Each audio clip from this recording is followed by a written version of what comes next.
vocês, mestres da lei e fariseus hipócritas! Ai de vocês, guias cegos! Vocês limpam o exterior do copo e do prato, mas por dentro, eles estão cheios de ganância! Limpe primeiro o interior do copo e do prato, para que o exterior também fique limpo!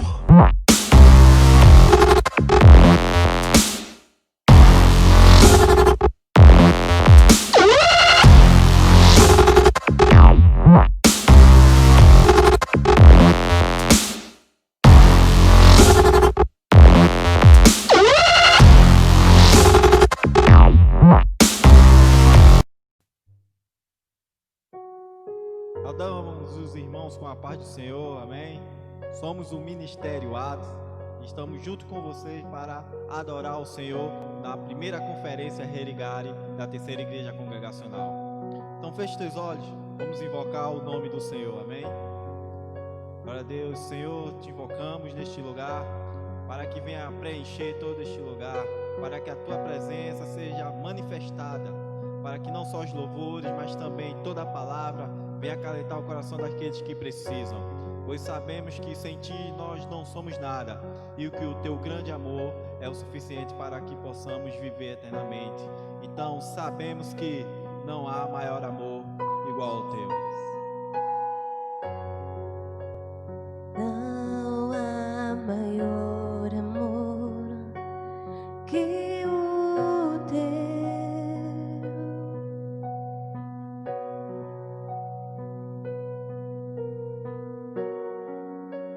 Na cruz se entregou e morreu.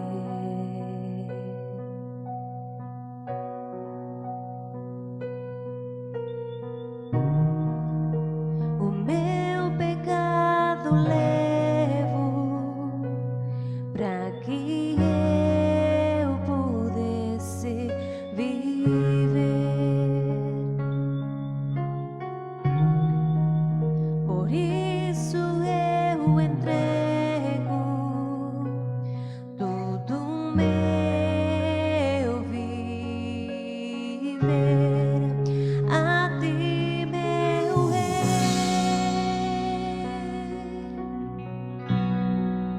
Com sejos cantamos santo, não há outro igual a ti, não há outro igual a ti, pois tua é a glória, o poder e o domínio para sempre, para sempre.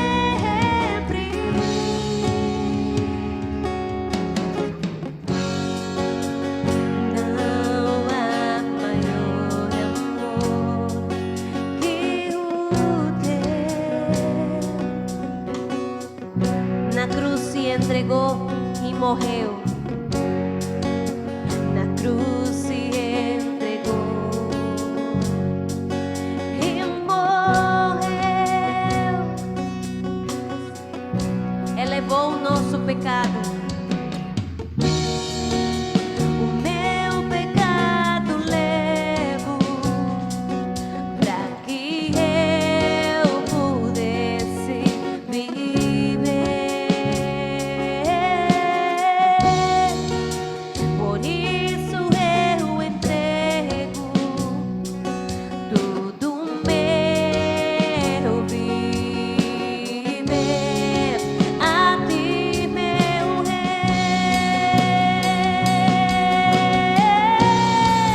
Com sejos cantamos santo, não há outro igual a ti, não há outro igual a ti, pois tua é a glória, o poder e o domínio para sempre.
sempre, para sempre, para sempre.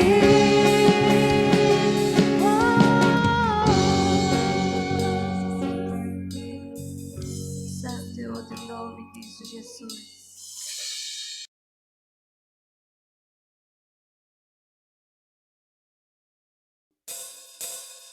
Oh!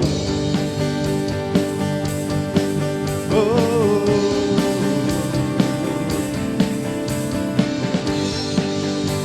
Tu és santo! Tu és santo, Tu és santo, poderoso, poderoso, tu és digno Tu és digno de todo louvor. de todo louvor. Seguirei Seguirei teus caminhos, teus caminhos, te amarei te amarei pra sempre. pra sempre. E eu canto, te louvo ao Rei que é digno. E eu danço e me prostro diante de ti. E eu canto e te louvo ao Rei que é digno. E eu danço e me prostro diante de ti. Tu és meu Deus de paz, quero viver minha vida em ti. Minha vida apenas em ti, Senhor. Tu és santo, Tu és santo, poderoso, poderoso, tu és digno Tu és digno de todo louvor. de todo louvor. Seguirei Seguirei teus caminhos, teus caminhos, te amarei te amarei pra sempre, pra sempre. E eu canto e te louvo ao Rei que é digno. E eu danço e me prostro diante de ti. E eu canto e te louvo ao Rei que é digno. E eu danço e me prostro diante de ti. Tu és meu Deus de paz, quero viver minha vida em ti. Tu és meu Deus de paz, quero viver minha vida em ti. Tu és o Senhor. Tu és o Senhor, o Rei dos Reis, Todo-Poderoso, Senhor das leis. Deus Emanuel, o grande eu sou, Príncipe da paz, que ressuscitou, venceu na cruz, dando salvação, trazendo vida, paz e libertação. És o Alfa, o Ômega, princípio e fim, Salvador, Messias, tu és tudo pra mim. Tu és meu Deus de paz, quero viver minha vida em ti. Tu és meu Deus de paz, quero viver minha vida em ti.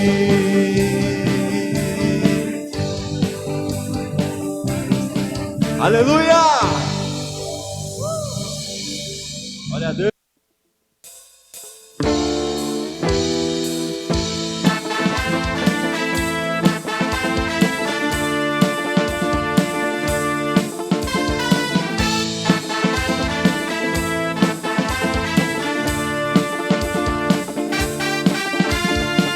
Caminhando eu vou para Canaã.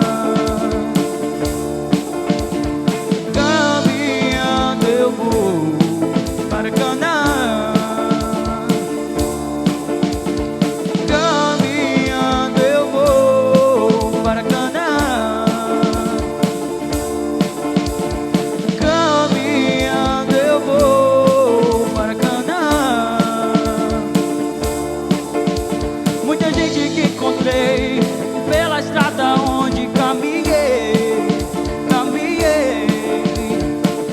revoltas e queixas, andava sem sentido pra viver, pra viver. Perguntas sem respostas, traumas e indagação sem solução, sem solução. Com um semblante carregado, caminhando lado a lado, sem destino algum.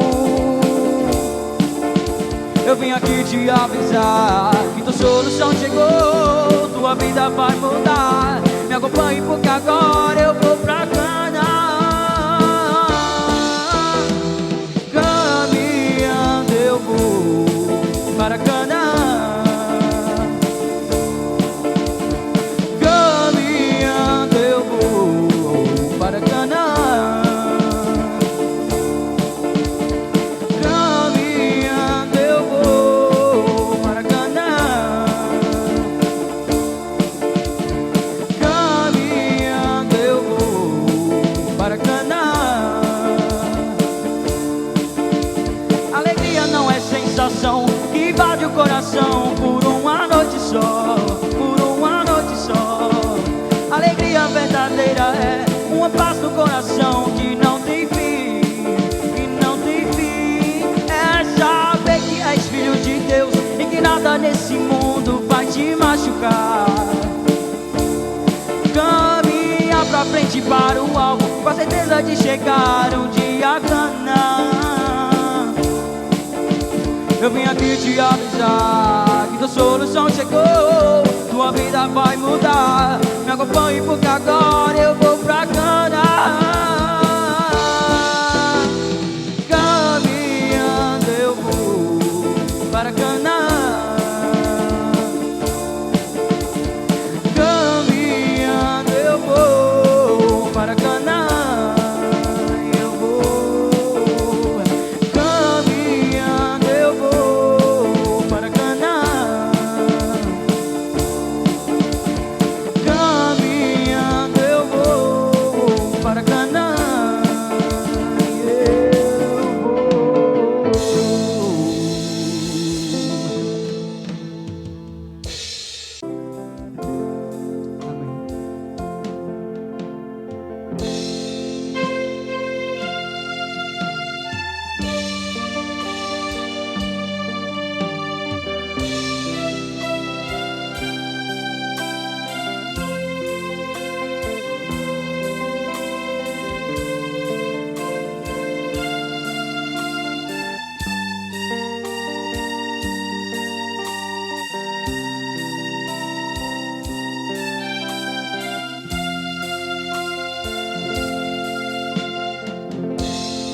Não há Deus maior,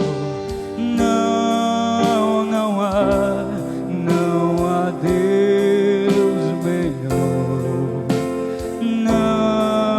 não há Deus tão grande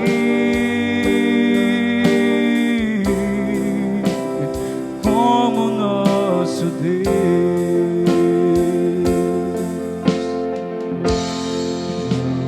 Deus maior, não há Deus melhor, não há Deus tão grande como nosso Deus. Criou o céu, criou a terra, criou o sol e as estrelas. Tudo Ele fez, tudo criou, tudo formou.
estrelas,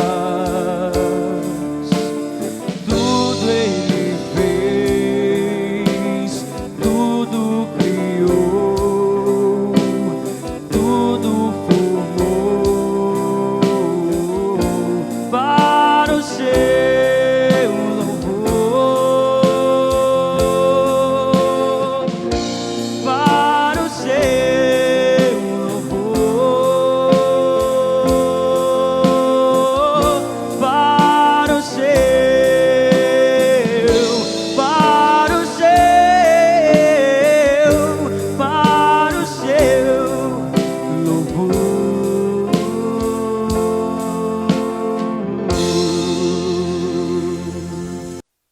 Olá, sejam todos bem-vindos ao canal Perdão e Graça. Eu sou o irmão José Berto e nesta noite nós vamos dar sequência a uma série de mensagens.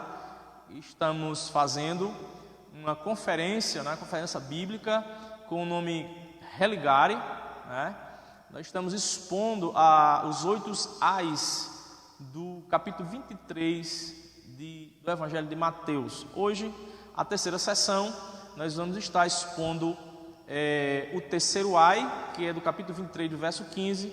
Fica conosco, porque certamente essas mensagens vão abençoar a sua vida.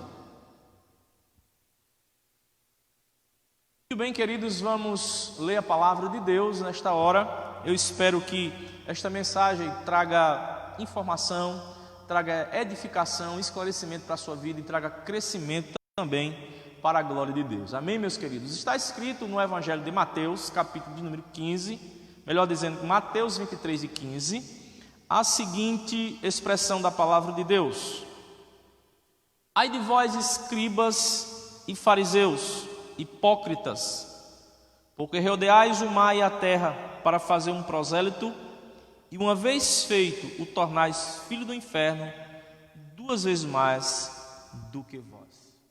A partir desse texto, meus queridos, vamos estar meditando sobre esse terceiro ai, dessa mensagem do capítulo 23 de Mateus, onde está Jesus proferindo 8 ais, palavra de censura, palavra de juízo para aqueles homens naqueles dias. Primordialmente, queremos nesta noite abençoada, que você que está nos vendo, muito obrigado pelo seu carinho, pela sua preferência de nos acessar no nosso canal. Quero pedir a você que incentive, compartilhe, se inscreva no canal, participe, dê o seu joinha, dê o seu like, se inscreva no canal também. Você que não é inscrito ainda, se inscreva no canal, nos ajuda a divulgar a palavra de Deus, a mensagens que edificam, mensagens bíblicas que traz crescimento, que traz informação para aqueles que vivem na cegueira espiritual, longe de Deus, longe das informações da palavra de Deus. Então esse canal tem como objetivo esclarecer, trazer luz àqueles que precisam da verdadeira palavra de Deus. Então dá o seu like, inscreve-se no canal, vai lá no sininho, ative o sininho, porque certamente você vai ouvir as mensagens, vai receber todas as mensagens que chegarem no canal, ok? Desta forma você nos ajuda a divulgar muito mais a palavra de Deus. Queridos, escribas e fariseus, se faz necessário ainda trazer algumas informações sobre os escribas e os fariseus. Os escribas era um grupo de homens, e os fariseus também. Eles tiveram uma origem, cada um deles. Os escribas, na verdade, tiveram sua origem por uma necessidade. E qual necessidade seria essa? A religião dos judeus se concentrava no templo de Israel. E 600 anos antes de Cristo, Israel foi invadido pelos babilônicos e os assírios. O povo judeu cultuava a Deus de que maneira? No templo, prestando seus sacrifícios, fazendo os holocaustos com os animais. Tinha todo um sistema litúrgico do templo. E os sacerdotes, os levitas, é quem prestava esse culto a Deus. Então, quando o Israel é invadido e o templo é destruído, esse povo é levado cativo. E lá no cativeiro, na Mesopotâmia, ali muda-se o foco da religião judaica. E e agora surge o quê? As sinagogas. E com o surgimento das sinagogas surge também a necessidade de homens ou de pessoas para ensinarem os preceitos da lei, a fé, a restauração da fé judaica, e ali muda-se o foco da religião judaica. Agora não mais no templo, agora não mais os sacrifícios. As sinagogas surgem os escribas como o quê? Como professores, como aqueles que iam ensinar o povo. Agora não mais os sacrifícios, a lei agora seria lida, seria ensinada e substituiria os sacrifícios no templo. Então, os escribas, eles nascem dentro dessa necessidade. Homens que copiavam a lei, que ensinavam a lei, que eram técnicos, eram professores da lei, e o primeiro escriba foi Esdras. Muito bem, essa foi a origem dos escribas. Os fariseus, na verdade, eles surgem 400 anos depois dos escribas, depois da revolta dos macabeus. Os fariseus eram de um partido denominacional, ou seja, os fariseus faziam parte de um partido de denominação, como havia tantas outras em Israel. Os fariseus faziam parte de uma denominação. Os fariseus, eles eram aqueles religiosos extremistas. O que eles defendiam? Os fariseus defendiam a pureza da religião hebraica. Eles eram contra ao Império Romano, que dominava naqueles dias. Eles eram contra o domínio, eles eram contra qualquer cultura estrangeira, eles queriam manter pura a religião hebraica. Então, surgem esses dois grupos, né, durante a história, e, meus queridos, é importante sabermos disso, por quê? Porque nós vamos discorrendo aqui, e sabendo quem são os escribas e fariseus, agora nós vamos discorrer o porquê. Por que os escribas e os fariseus estão inseridos aqui, nesse texto? Quais eram os problemas que esses dois grupos, ou essas duas formas de crer e de lidar, qual era a dificuldade que havia naqueles dias?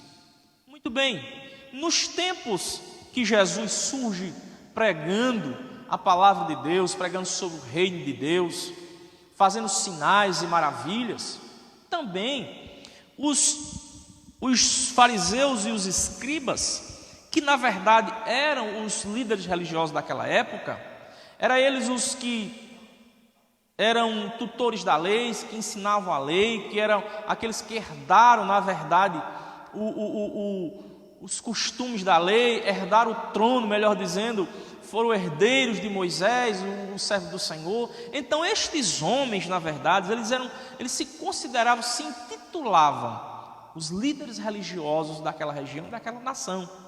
Então muitos deles faziam parte do Sinédrio, né, que era, na verdade, uma organização judaica, ou um tribunal judaico, para julgar todas as causas religiosas daqueles dias. Então, muito bem, esses homens estavam ali naquele período. Surge Jesus Cristo, ou Jesus de Nazaré, como alguns conhecem, fazendo sinais, maravilha, atraindo as multidões. De que forma? Com seu discurso. O discurso de Jesus era o quê? Era fervoroso e penetrante. A fama de Jesus chega aos ouvidos de quem? Dos escribas e dos fariseus. Eles passaram a ouvir Jesus. E o que Jesus fazia? Jesus, além de discursar de forma maravilhosa, intensa, fervorosa, e contagiava extraordinariamente o coração daqueles que ouviam, Jesus também fazia sinais e maravilhas, coisa extraordinária, como os cegos, eles voltavam a ver quando Jesus lhes tocava com seu poder. Os mancos ou coxos, estes voltavam, ou seja, a andar de forma correta, direito, os seus pés se endireitavam. Pessoas que eram atormentadas por espíritos malignos ou demônios, Jesus expelia estes deles. Com isto, com esses milagres, com esses sinais e maravilhas, os fariseus e escribas despertam para olhar Jesus de forma mais cuidadosa, mais criteriosa e tirar os seus conceitos ou as suas opiniões ou as suas deduções e as suas interpretações. Quem é esse Jesus? Quem é esse Jesus? Quem é esse tal de Jesus que falam tanto sobre ele? Quem é este? Porque os escribas e fariseus, eles se intitulavam, eles se diziam, eles se propagavam de que maneira? Diziam eles, nós somos os líderes religiosos. Nós somos os substitutos de Moisés. Nós pregamos a lei, não só pregamos, somos guardiões da lei, intérpretes da lei. Em outras palavras, nós somos técnicos na lei. Nós somos os representantes de Deus. Ou seja, era isso que eles faziam. Era isso que eles diziam, era isso que eles se intitulavam. Mas este, quem é? Quem é este tal de Jesus? Muito bem, e desta feita, queridos, eles propõem a analisar e a interpretar. E essa interpretação vem trazer ao coração desses homens religiosos, possivelmente 3 teses, ou 3 pensamentos, ou 3 interpretações de quem era Jesus. Afinal de contas, esse Jesus vem de Deus, é homem de Deus. Então, havia um questionamento: quem era Jesus? Né? Que poder ele operava? Quem é este? Será que ele vem de Deus? Será que ele é um charlatão apenas? Em que poder ele opera? Em nome de quem? Muito bem, queridos. Deduziram os escribas e fariseus que Jesus não poderia vir de Deus. Por quê? Porque, diferente deles, Jesus curava no sábado. E isto era violar o 4º mandamento. Jesus não cumpria com as tradições dos judeus, ou dos anciãos, transvestidas de religiosidade, de espiritualidade. Jesus não cumpria.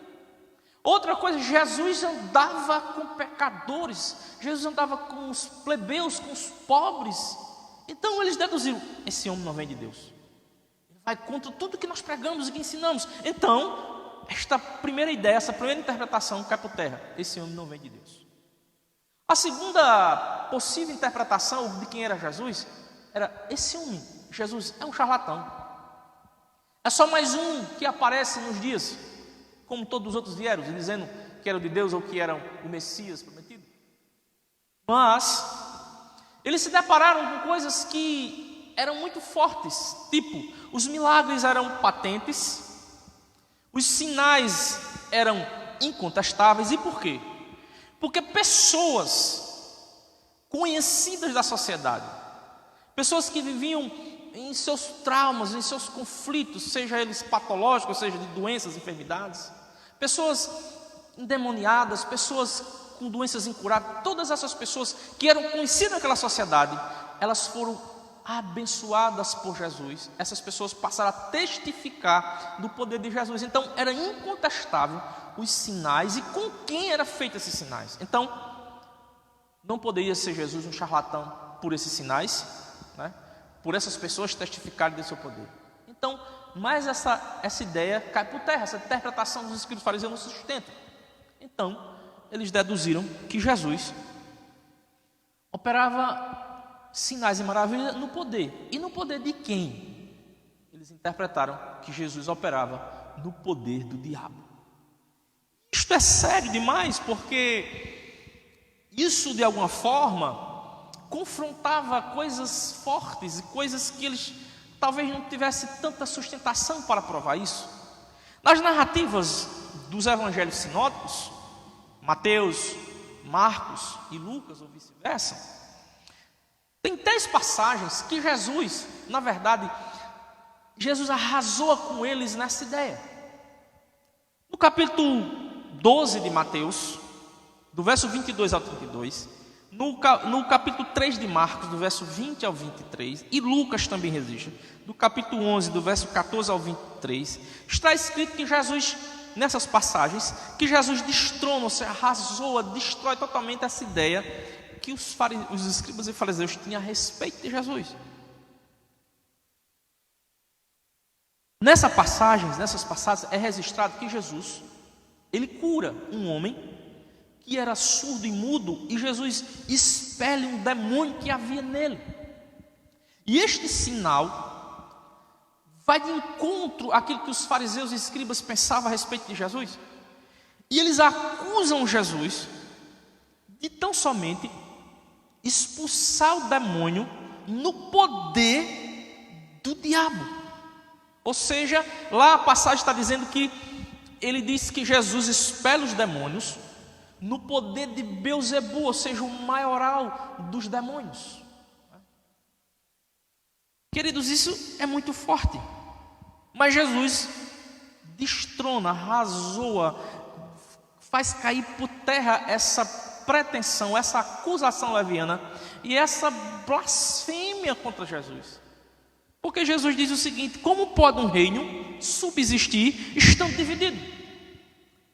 Se eu expulso os demônios pelo poder do diabo, como pode expulsar o diabo os seus próprios filhos? Assim, o inferno fecha as portas. Mas se expulso os demônios pelo poder de Deus, é chegado o reino de Deus entre vós. E Jesus diz o seguinte: vocês estão blasfemando contra Deus, contra o Espírito Santo, com a vossa incredulidade. Isso vos trará juízo.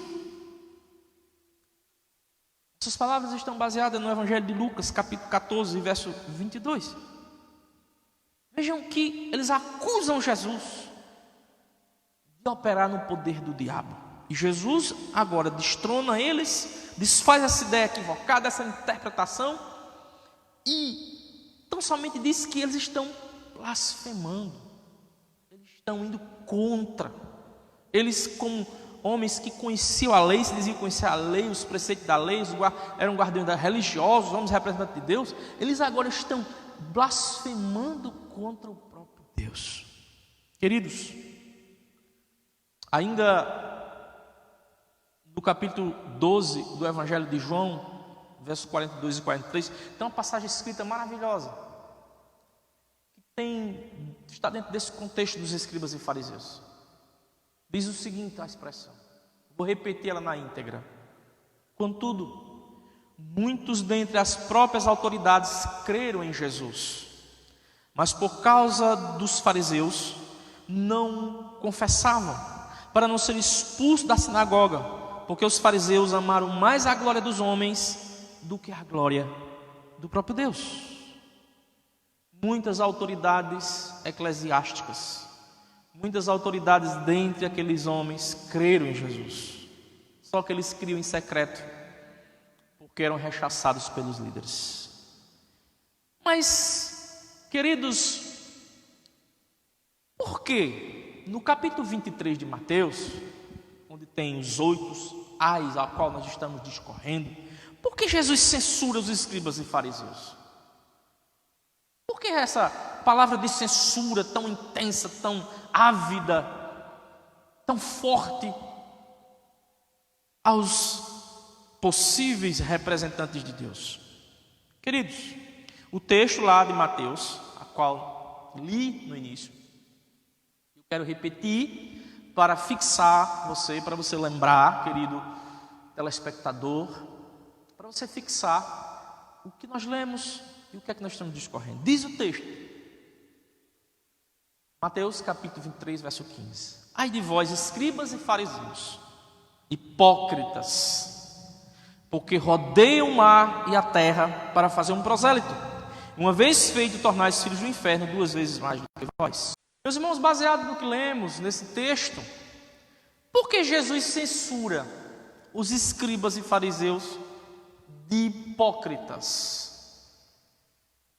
De forma muito rápida, eu quero trazer aqui a etnia, a origem da palavra hipócrita. A palavra hipócrita, queridos, deriva do latim hipocrisis e do grego upokrise ou rupokrisis, ambas significando a representação de um ator, atuação, fingimento no sentido artístico.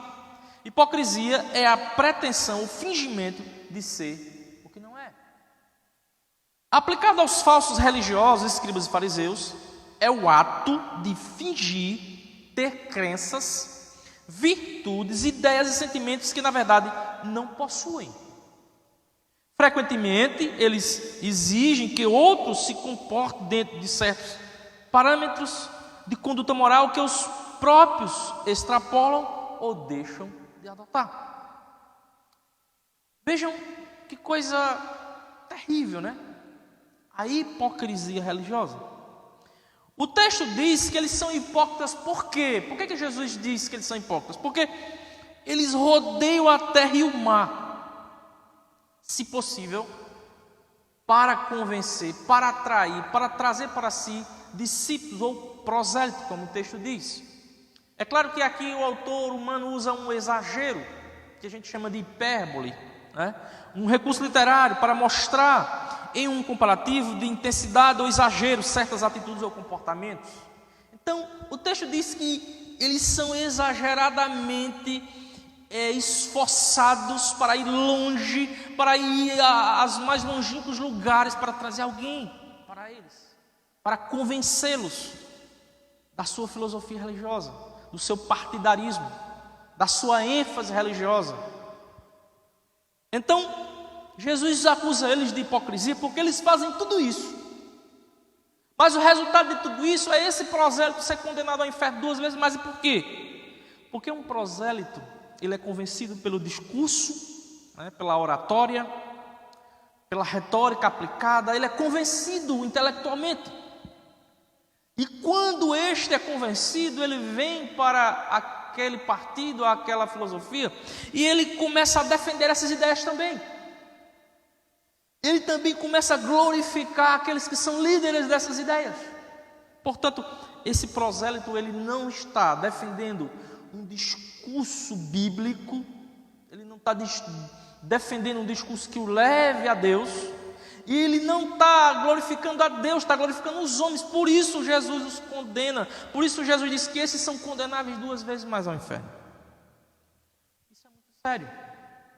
Percebam qual era a prática dos escribas e fariseus. Era isso que eles faziam. O texto de Mateus capítulo 23, de 8 a 10, Jesus vai dizer que eles não servem para ser mestres, eles não servem para ser guias espirituais, nem pais espirituais de ninguém, porque eles são exaltados, eles são orgulhosos, eles não têm nenhum comportamento adequado de bons religiosos, eles se comportam como falsos religiosos. Eles gostam de pompa, eles gostam de elogios, eles gostam de ser glorificados, eles gostam de fazer longas orações nas praças, para que as pessoas digam que eles são homens religiosos, homens bons, homens espirituais. Na verdade eles não são. Diante dessas verdades discorridas, queridos, nós podemos aprender algumas coisas muito importantes dentro desse contexto, dentro desse texto que nós lemos e estamos a discorrer. Primeiro, que nem todos os escribas e fariseus, eles eram hipócritas, queridos. Nem todos. E nem todas as denominações cristãs ou líderes religiosos são hipócritas. Jesus censura os que eram e não todos.